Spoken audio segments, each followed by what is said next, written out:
Handler, joined as always by Jennifer Bardot this morning. Good morning. And Mike, unfortunately, is not with us today. He is at a workshop today to talk about AI and automation. I'm sure it's going to be a fantastic day. I love that topic. So anyway, sorry you can't join us, Mike, but I will fill you in after the fact. How was your weekend? It was wonderful. I had a lot of time with the kids. I think I had 7 boys at my house on Saturday. Made pancakes. They didn't eat any of them. We just had fun all day. And we did gingerbread houses on Sunday. Oh, that's cool. So, did you get like a kit or something? Yeah, actually, the pre-made ones at Sam's Club are phenomenal. All you have to do is decorate. They're already pre-made, assembled and everything. They're awesome. Yeah. Cheater. But I took the boys bowling and I lost 2 nails, so that kind of happened. So, that's funny. Yeah, that's hilarious. What did you do? Well, this is primetime hockey season for our boys. So we had, and Bodie, our youngest, is on both varsity and JV. So we had hockey this weekend. Happy to say they both games that he played, they won. So that was good. And it's funny because when he's in the varsity games, I'm just like, just don't get creamed. Please don't, kill my baby. So, but those were fun. And then we actually snuck down to the lake just to check on things. It's funny because we look at our cameras. We have a lot of cameras and we kept hearing something like running water. And of course your mind just goes crazy. So we got down there, everything was fine, but you just get paranoid. Oh, absolutely. Especially with these cold temperatures. Yeah. And we've had horror stories where people have, the pipes burst or their boats have issues. So it was fun, but it's a lot of back and forth when you're going down just for one night. So absolutely. Yeah. So that's basically what's been going on with us. I did want to highlight that one of our prior guests from the last couple of weeks, Tom Wiley, remember him from the December 5th Fund? They just got a huge grant for $50,000 for their nonprofit. So for those of you who listened a few weeks back, the December 5th Fund is an organization that helps families going through cancer diagnosis. So essentially they plan an amazing day for this family. And when that family is outside of the home, they go in and clean and do all these exciting, like around the house projects to help them get their life back on track, even for one day. So they have an amazing organization. He has a huge heart and he knows from personal experience because his wife died of cancer and December 5th was their last great day together. So that's where the name comes from. So I was so excited to see that on LinkedIn and that's huge. It was cool. Well deserved. Very cool. Absolutely. Well, before we introduce today's guest, we are going to thank one of our sponsors. Today's episode is brought to you in part by Morgan Pinnacle Group. You didn't become a CEO just to be the chief everything officer. Morgan Pinnacle Group provides U.S.-based executive support for the work that eats your time and your energy. Operations, marketing, finance, legal research, content creation, all tasks that once delegated allow you to work on your business instead of in it. Start with 10 hours a week, scale up when you need it. Can't find that one size fits all hire? We can help you build a fractional team across specialties. And when you're ready for a long-term hire, we've got you covered. Schedule a quick chat at mpgstaff.com and buy back your time with Morgan Pinnacle Group. Thank you very much, MPG. And with Mike out of the office, so to speak, out of the studio. Drum roll, please. Yeah, drum roll. Just the girls. Yeah, just the girls. Which, yeah. So Jennifer is going to take the Ask and Elevate segment. Excuse me. All right. So this is the section where we actually get to ask and elevate and hear from our listeners. So this is from Mark from St. Charles. And his question is, what was one of the habits that leaders underestimate that they should be paying attention to as they head into 2026? And our guest, Kathy, I hope you will chime in as well, because you're an incredible leader in this community. So who wants to take this first?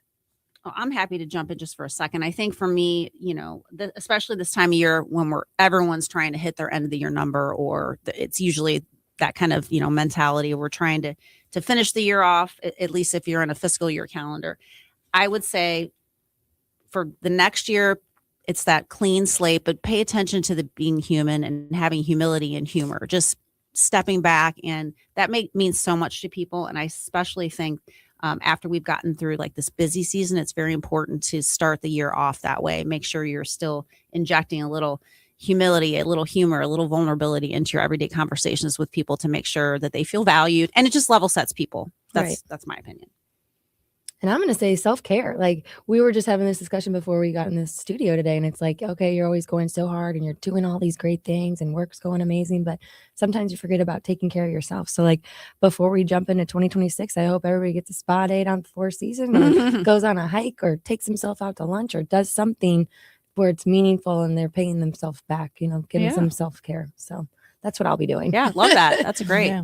So true. And it really clears your mind. Yeah. It really gets you set for the new year. And, for me, I like to, we carve out some time for each employee to, take, 2-3 hours and literally just reorganize their workspace and have, again,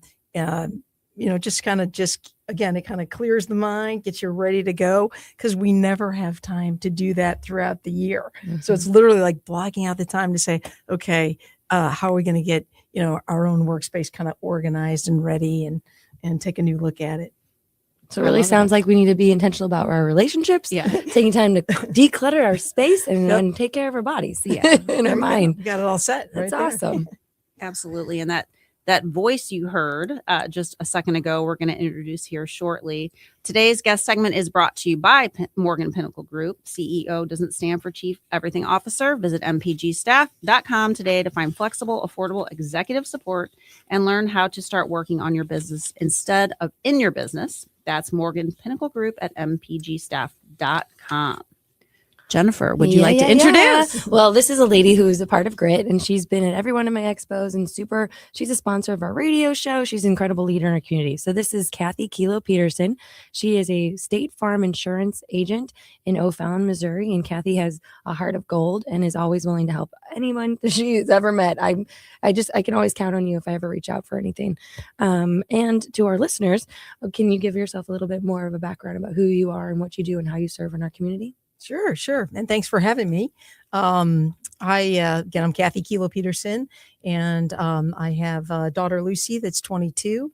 I have a 4-year-old golden doodle, Vinny boy, who comes to the office every day. And he's our official greeter, our official mascot. Sorry, Jake. And I've been a State Farm agent. I've had my agency for 25 years now. And as you said, I'm in O'Fallon. I'm in Wing Haven, right by MasterCard. I'm behind Bristol's restaurant, kind of give you a little visual of where I am. And I have 13 amazing employees, a lot of long timers, been with me 20 years or 18 years. So definitely a family affair there. And I guess my quote free time, which, seems to be fleeting, but I'm a pickleball addict as of January last year. So that's a lot of fun for me. Gardening, really anything outdoorsy. I love to hike, and I have a farm that I just love to work around the farm and pretend I wear overalls and stuff like that. But there aren't really any animals. I just, hobby farm. It's a hobby farm. That's awesome. So that's a little bit about me professionally. My team has really done some really great things for our clients, and so I'm very proud of them. So, and we first met through Chris Rizika, who's a heavy networker. This was years ago, and obviously you're big into networking. But I wanted to understand, how did you get into the insurance industry? That's a great question, and it was a total fluke. It really was. Prior to my State Farm agency, I was actually in medical management. And so every month we would have a manager's meeting over at Barnes West County Hospital. And it didn't matter what was on the agenda. Literally every month, everyone would just bellyache about how horrible the insurance brokers were. They wouldn't call you back. The service is terrible. The medical malpractice or the group health, they just, it was just a common thing. And for me, when you bring a problem, I'm always about bringing a solution. So I literally just one day at the meeting, I raised my hand. I'm like, okay, here's the deal. Here's how we're going to solve this. I'm going to get my licenses, and I'm going to write each one of you, and we're never going to talk about this again. We're going to stick to the actual agenda of what we need to do. And so I did that, and I was like, I kind of like this. And so that's how it happened. So I only interviewed with State Farm because they were the largest and they were the most financially conservative, and that really aligned with me. And so I guess fast forward, here I am. Unbelievable. So you kind of literally fell into the insurance industry. So how did you know you were on the right track? Like once you kind of had that awareness that this is something that you were enjoying doing? Well, part of it was there truly at the time there was a lack of service because during that time period there wasn't a lot of competition in the medical malpractice market, which doesn't make it right to call people back. So there really was a niche. I felt like that, that I could fill, because, I've always liked service related industries. And so I knew it was a good fit for me, because of that lack of service. I felt like, I could really, hopefully build a team that was very service oriented. And so I felt very comfortable doing that. And right away, I kind of knew. And the other thing that may seem kind of odd, but if you think about like the medical industry, medical practice management and insurance, oddly, it's very similar in the sense that you're really caring for the entire family, because we're mainly in diabetes. And so that was really a family disease. And so you really got to know either their parents or their kids, their adult kids. And as you grew with them, as they kept coming to the practice, which they came more often than just, primary care, you really got to understand the family dynamics and make sure they were taken care of. And with insurance, it's really the same thing. You're growing with their family, really getting to know them. You have a relationship and making sure that you're taking care of them. And so kind of oddly, I felt like there was a lot of similarities to that. That's really cool. You have such a servant leadership mindset. And as I'm driving down the highway, I love being like, I know that girl because she sponsors the highway, right? It's so funny that you say that because I was going to say the same thing. At least I thought of this yesterday because you do. Chesterfield, like there's a couple areas, I think, right? Yeah. She's on the way, adopt the highway or sponsor the highway. Exactly. That's so cool. Yeah. Now, it's so neat that you spoke from a place of pain, so to speak. Like you listen to the pain in the marketplace and you turn that into something. Jim Roach last week talked about that. Yes. He is dealing with warranties. Who wants to deal with warranties? Car It's warranties, the same type of situation where you're like, it's not something that you think of, oh, I want to do that. But you're like, I can solve a problem. It's such a bigger picture thing. And you also tied it into the holistic approach that you just referenced. And I'm reminded of the time when Dylan, our first driver, was getting to that age, and you're like, let's bring him in. Let's talk about this. Let's talk about the insurance and just being safe. And that was a really cool approach, I thought. And it's nice to hear from his perspective from someone else other than the parents. And it gives them that kind of like seriousness of, okay, yeah, I really need to be safe and I really need to be protected. And this is how this all works. So that was a really neat thing. And it lends itself exactly to what you just said about the family. Mm-hmm. Yeah. And I love meeting with the kids. Yeah. They're all so different. Yeah. And it is true. It's like a different adult giving them a different perspective than just their family, because let's face it, they're driving a lethal weapon. Yes, it's true. They are. And giving like, here's the top 10 ways kids get into accidents, so that I'm hoping that just they get into a situation, maybe remember maybe a little bit of what I said. And then, you've got some kids that just sit there and don't ask anything. Yeah. And then of course you have the kids that, Mrs. Peterson, like, how much would a Lambo be? Yeah, that's great. And I'm like, let's look it up. Yeah. Let's look at that. Let's talk about why that's not necessarily the best option at 16. Exactly. Yeah. And let's look and see what happens when you have accidents. Right.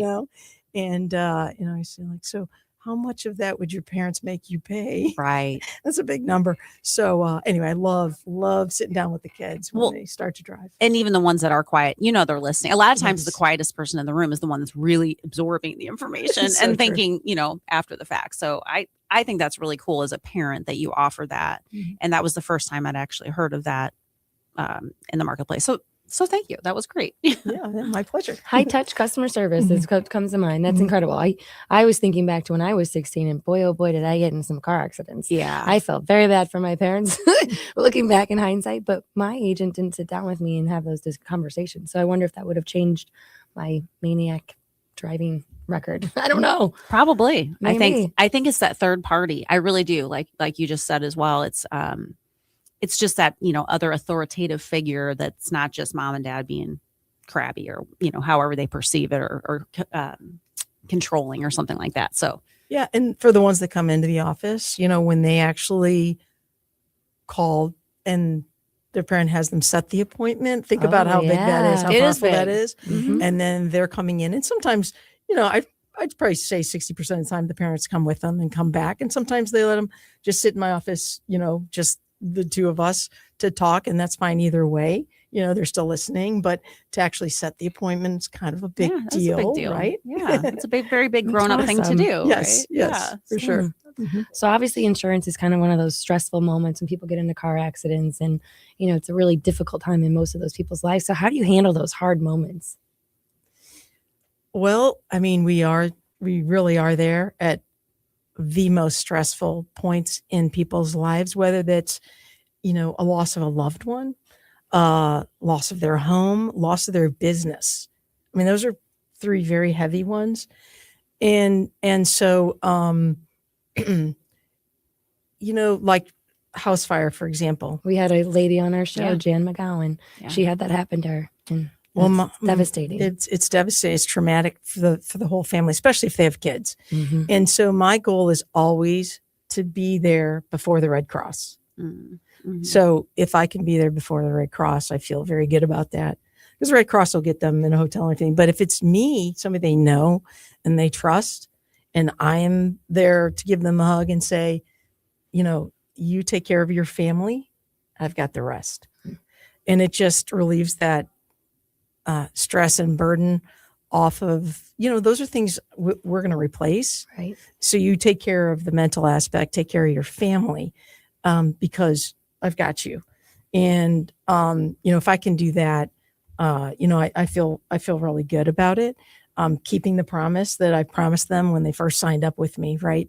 And, I don't know how many life insurance death claims I've paid in 25 years, but it's too many. It's a lot. Right. That's sad. And so, over the years, it's kind of evolved a little bit, the more experience you get. So it's really, sitting down with that surviving spouse to say, it's not just, here's the check, whatever. It's making sure, do you need help with budgeting? Do you need to go through all your finances? Because, most times it's one spouse that takes care of it. And a lot of times maybe Right. they don't know what they're in the check, right? Their husband did, or their wife did, or Right. whatever. And so it's really sitting down and getting a plan for them. And the number one thing I say is, you're going to have so many people giving you advice. And my advice is, don't do anything. Mhm. Don't do anything. Don't make any big decisions right now, because you're going to pay off the house, Mhm. do this, do that. No, just, what you need to grieve. You need to Mhm. take care of your family. Don't make any big decisions. So it's really going through to see how much support that I can give them, not just hand them a check. And, with life insurance, it can really erase transgenerational Well, trauma, yeah, right. Exactly. because Great wealth. Yeah. if they don't have any life insurance or not enough, Mhm. that family's going to be forced to move. And when they have kids, oh my gosh, Yeah. what you want is the most stability that you can possibly provide. And one is Absolutely. not moving. And so when they have to move, think about that creates so much trauma in the child. Mhm. And then that creates, a revolving trauma.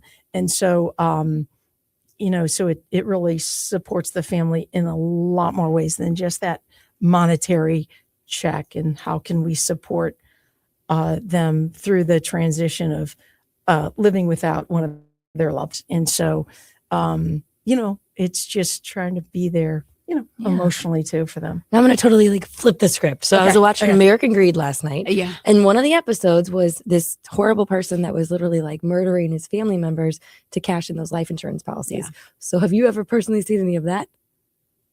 Uh-oh.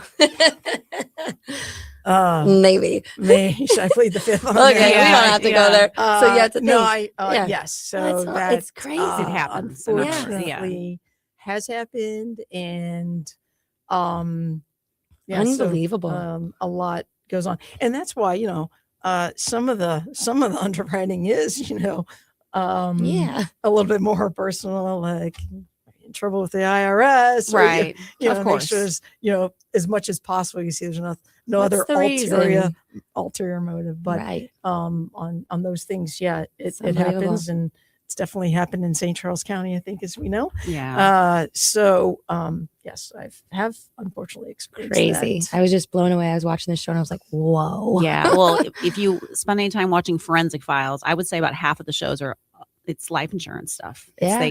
They try to cover it up. It's amazing what goes on, It what they will do for. In my mind, is like it's ridiculous. Not worth it. Right. Like, what are you doing? It's insane. Well, it's obviously a game changer for both ways. I mean, hopefully they're doing it for the right reasons to change the generational wealth gap. So that's cool. But wow. I have a quick question about do you do key man insurance? Yes. Okay, because that came up as a topic, and I had really never heard that. It was Jim Adelson talked about how they have key man insurance. Well, you'll see that in that business. book. Yeah, it's in his chapter in the book. Yeah, and I was curious about that. As Mike looks into other companies, he's thinking about purchasing other companies. That came up, and I'm like, tell me more about it. Yeah, so that's definitely one of the things we talk about with business owners. If they have a partner or partners, we want to make sure that we work with them and work with their attorney to make sure they have a buy sell, and then we fund it with life insurance. So, if one of your business partners dies and you don't have anything in place, all of a sudden the surviving spouse is going to step in, and they may know nothing about the business, but all of a sudden they feel like maybe they want to make decisions. And now you have a business partner that, you didn't ask for. You didn't ask for. Exactly. It hasn't been vetted out. Yeah. Yikes. Right. And so with a buy sell, funding a buy sell, you can, pay off the surviving family, and have money to help you bridge the gap. And then key man, if you have a key employee that you rely on, maybe they have a certain skill set, or they just have a lot of relationships, or they have, they have a big responsibility. Again, you can have life insurance for that key man. And then you can also kind of do a golden parachute where maybe they're going to get that life insurance when they retire. So the business owners may be funding the key man while the key man's working. And then ultimately, if they're still living, let's say 15 years down the road, they're retiring, you can actually gift that to them so that they have the life insurance and the cash value. If it's a cash value policy, it may be term or cash value. But there's a lot of ways to structure the key man and buy sell. Yeah, I've seen a lot of benefits, especially for tax incentives to reduce your taxes, or you can actually take out the cash values to buy a car or house or something else. I mean, it's a great opportunity to really change, the way things have done. Instant access to money. Absolutely. Especially if you do a whole life lump sum policy. I have clients come in every single week picking up a check from their life insurance. Yeah, it's awesome. Whether it's a loan or withdrawal. Usually it's a loan because A, it's instant, and B, the rate's low, and and then they can decide how they want to pay it back, if they want to pay it back. Obviously, if they died, we just reduce the death benefit. So there's just huge advantages to those cash building policies. Absolutely. I'm a believer. Well, you are hearing from Kilo-Peterson. We're going to take a short break. You're listening to Elevate and Lead. You've seen this. It's brand new. Are you online? Oh, hey. Oh, so you're new here. All right, let's get cracking.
Welcome back to Elevate and Lead. This is Kelly Chandler, joined today with my co-host Jennifer Bardot and our special guest from State Farm, Kathy Kilo-Peterson. We are going to continue the conversation in just a moment, but I want to introduce our audience to Edward Jones financial advisor, Bethany Schell. When you're choosing a financial advisor, Bethany believes the first question is simple. Does your advisor take the time to really listen? Your goals, your family, your future, it should always be personalized because financial planning isn't just about numbers. Life changes, and so does your financial situation. That's why Bethany partners with you every step of the way to help keep your strategy on track. And if you're brand new to investing, that's actually the best time to start. Bethany uses an established process to create a personalized strategy backed by advice, tools, and resources designed to help you reach your goals. You'll always have access to the information you need when you need it. Bethany says true wealth isn't about hitting a magic number. It's about having financial strategies that support a life you love. You can count on her to help you achieve what matters most because the key to being rich is knowing what counts. Contact Bethany today at 314-648-2020. This is a paid-for ad by Bethany Schell, Edward Jones, member SIPC. All right, back to Kathy. Now, all of our listeners want to know, have you met Jake from State Farm?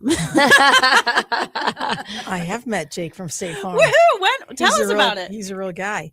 I was at convention, and it was funny because we got into the arena early. This is in Las Vegas, and so we were like maybe like the 11th row, and all of a sudden, half of the row was like was like roped off, and we're like, oh, who's going to be sitting in our row?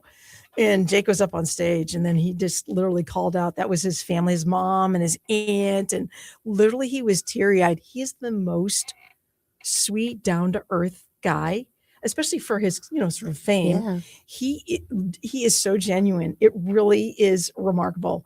And he's funny. He is funny. I Yeah. love those commercials. I do too. And it's so crazy to me. I don't know when this kicked off, and maybe but the insurance industry, like the amount of marketing dollars, you go to, and I won't name your competitors, but the other companies too, they have like a spokesperson, these huge commercials, like production crews, whatever. When did this all kick off? This insurance, like marketing craze, I guess, if you will. It is crazy. It's crazy. I mean, if you think about it, we're our sales organization, Mhm. and some people don't think about insurance as a sales organization, but we are a sales organization. Sure. So is all the competitors. That's what they are. And it got into this, this war of marketing.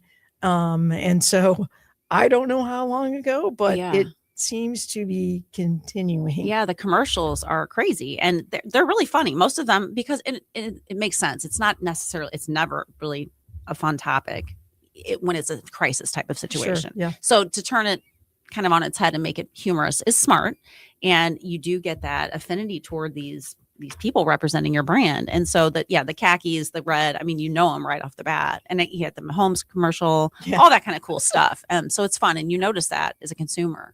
I always wanted to be on the commercial where like they do the jingle, like a good neighbor. Yeah. And then the Asian appears and it's kind of funny. I had that actually happen kind of one time. Oh my gosh. In real life. I was going down Olive and I wasn't driving. I think my aunt was driving. Anyway, we were probably going out to eat.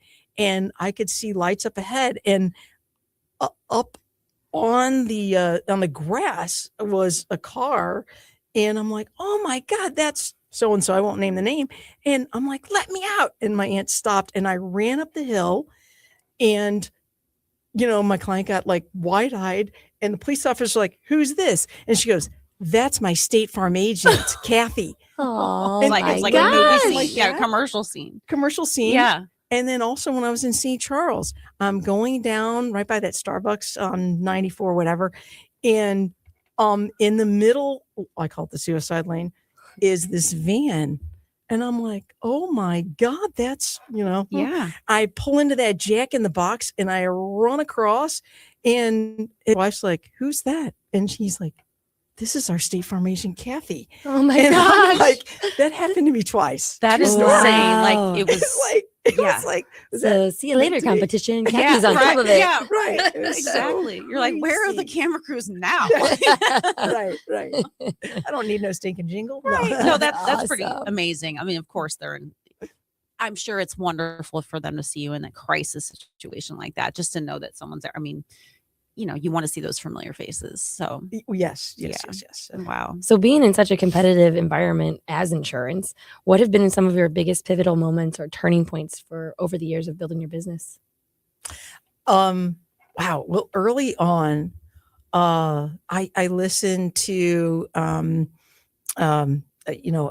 meeting. I was listening to somebody speak, and she talked about doing group interviews when you're hiring somebody, and that was probably my second year in business, and I adopted that, and that was probably one of my biggest things, because if you think about it, if I do the first initial screening of the candidate, and then if they pass just kind of the initial part, then my entire team has to be 100%. My entire team sits down with me, with the candidate, and they each have a couple of questions that they can answer and some follow-ups.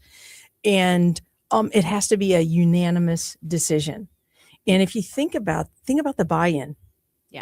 Because each one of them said, yes, I want them to be my teammate. Mhm. I think that they'd be a great fit and they would add value. And so then that makes each one of your employees help that person rise to the occasion. So they're all helping to train because they said yes. And that was probably my biggest, aha. Now that's come full circle because after COVID, I continued to do that. And it was too late. You couldn't wait for a group interview to get it on the calendar. People would just be hired. And so I had to go back and I said, I would just basically have them come in, and then whatever employees were available to be in the conference room, we would just do as much of a group interview as possible. So that was, that was definitely one of them. And then the other one was, which I just did it's been about a year and a half ago. I hired a full-time in-house claim liaison. And that has also been like a game changer. Because if you think about it, now you've got somebody in your agent's office that every claim that calls, even if it's a glass claim, every morning, boom, they're calling right away saying, I'm going to help you. I'm the kind of in between you and the claim adjuster to make sure that, your questions are answered quickly because, the claims folks are busy. And that's all she does. That's her full-time job, is to be our in-house claim liaison. And again, that's just been a crazy game changer. That's awesome. It kind of reminds me like an ESOP, employee owned kind of mindset, because you have all hands on deck and every one of their voices matter. So I love that culture that you've created. And, culture is it for me. I mean, it literally is what makes it happen. I think, having that alignment in vision and how we treat people. And, I always say like, hey, when somebody texts us, they're sitting at your desk waiting for a response. It's not an hour later. There's that person who texted you is sitting at your desk right across from you. They're just sitting there. That's how you have to visualize a text message. Yeah. Right. And so we've, kind of morphed into, okay, each person has a day where they're just, that's just part of their job, but they're monitoring so that it gets to, something as quick as possible. So, I'd say those are probably a couple of things that I've definitely evolved. And I'm so curious about the technology aspect and what have you seen over the years? Because obviously text message, that's a huge way of communication. But back in the day, people would actually pick up the phone. Oh my gosh, texting is crazy now. I mean, yeah. I don't know what percentage of communication, because our phones are still very busy. Yeah. And people still drop in, which is totally fine. But text message, they can text us their document. They can text us their deck pages. They can text anything. They don't ever have to email us. They don't ever have to call us. It's however, with any business, right? It's how they want to do business is how we're going to do business with them.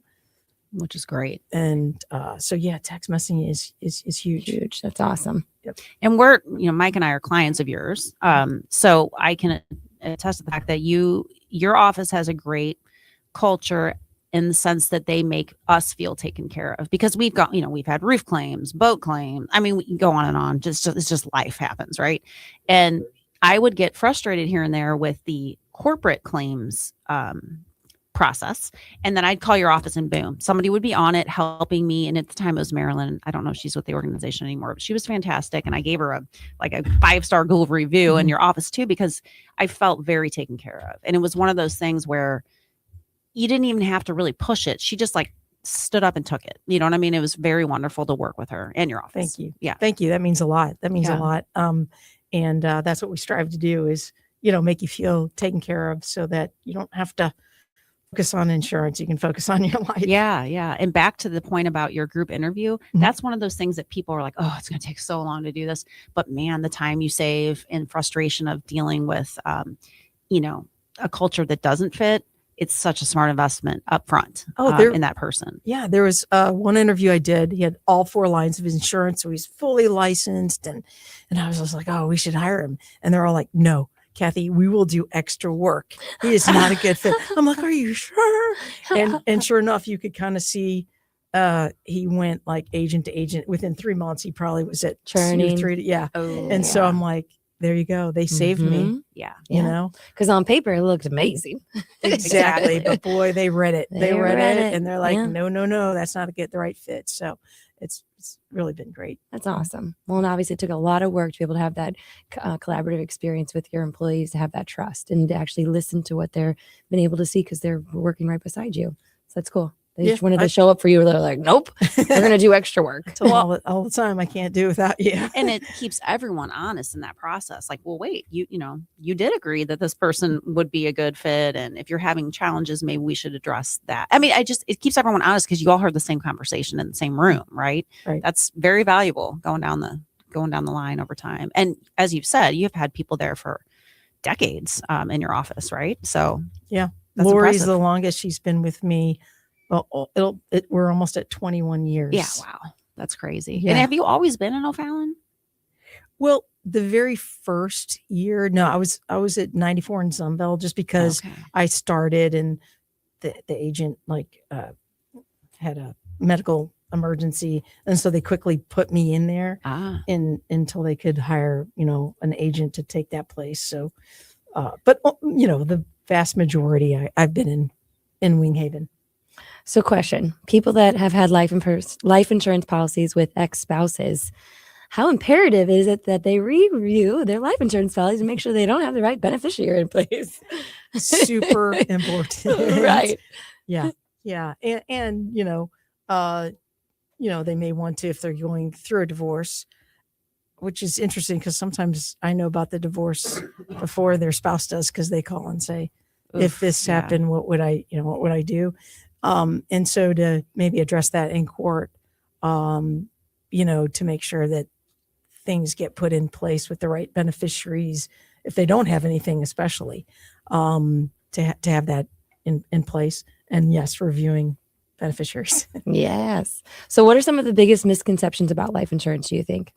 Because I can tell my dad, my dad's old school. He's like, you don't want to put a policy on somebody's head. And I'm like, actually, it's hugely beneficial. Like, I had a life insurance policy on my oldest son, and it was meant to be a funnel for college, car, retirement, whatever we want. Lump sum to a lot of money. So yeah, but I mean, what are some of the biggest misconceptions? My dad's generation's like, I don't know about that.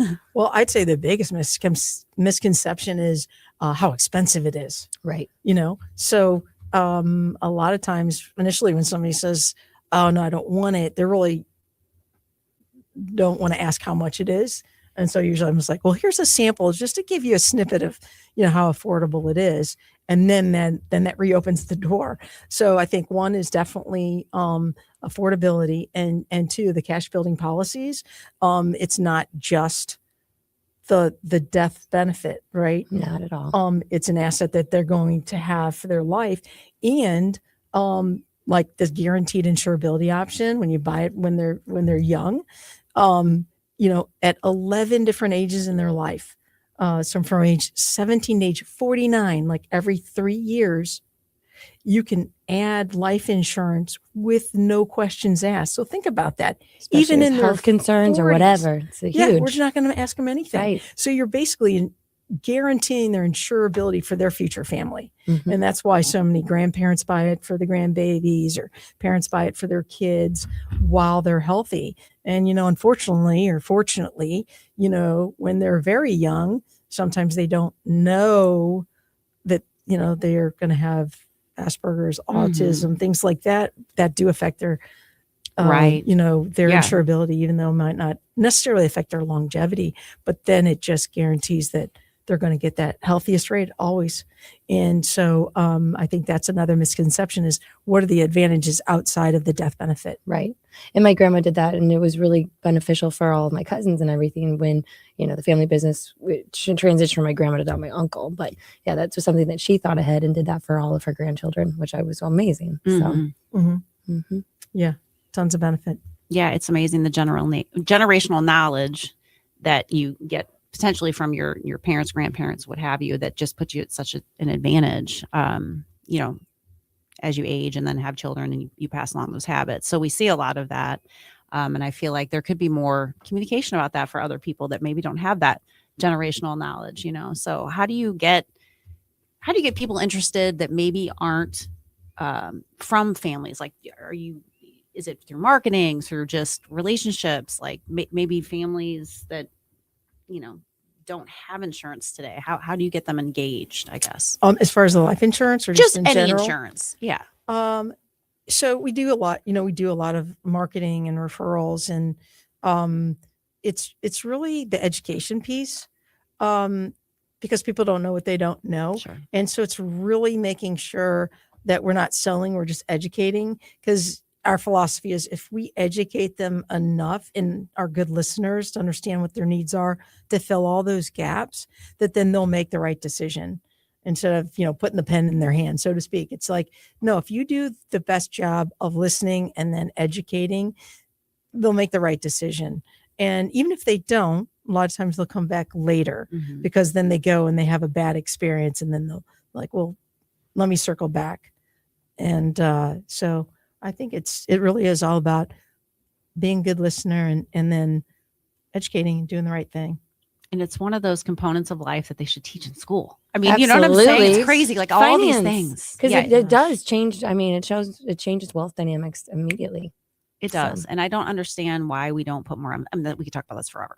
Why they don't put more emphasis on real world scenarios for young people, so that they just have that in their frame of mind as they age, Well, So I'm trying to work on that. Help me get those courses into these Yeah, there you school go. districts. There We're you going to go. be teaching grit and personal They narrative. need Yeah, it. exactly. Yes. Yeah, but I agree. Like, those were some of the things that I would have loved to have learned when I was that much younger, because then I could have been that much more financial savvy, Right. like years ahead. You don't of talk time. about insurance in school. You just No. don't. And No. it's this component like, oh, okay, after I don't even know what age is typical for people. It's like your It's first usually when- job, right? It's usually when it's the car driving age, if your family has insurance and pushes that. But for those that don't have that situation, which there are many, how do you get that in their brain? So it has to be younger. It has to be young, Mhm. Yes. So what else you got going on for 2026? What do you have your game plan? What does that look like? We actually have our planning conference this Friday, Oh. which is always a lot of fun. We actually, one of my retired employees, she comes back and and manages the phones for us while we're in our conference room planning for 2026. And so we map it all out, and do little breakouts with our service team and our sales team, and here's our goals and how are we going to get there, and do we need to make adjustments? And so we're super excited about that, because things are rapidly changing. And Can you go into more detail? What does that mean? What are you seeing? What's rapidly changing? Well, so one thing is that we talk about, that obviously the amount of catastrophes that we Well, see. because I was wondering if you're going to say these kids aren't getting their license, so they're not needing insurance. Yeah. Well, that's true. And well, if you talk about that, so some younger agents don't like me to say this, but I'm going to say it because I believe it, that there's going to be a generation that really, they buy their first car and that's also their last car. Whoa. because robotaxis and there's going to be a day that they're not going to have car insurance because they're not going to have a car. So, if you're really a long-term planner, you do have to plan for that, right? Yeah. Because that is a revenue stream. And, in insurance, we say, oh, the garage door is the biggest door to the family, right? And so a lot of times it leads through auto insurance. Sure. So if that's not true, then what is it, right? And, people have plenty of needs. Yeah. But if that diminishes or eventually, which I think will be a long time for it to go away, but certainly I think will diminish, then how do you compensate for that? What are you seeing with these autonomous cars? Like, how does that all work?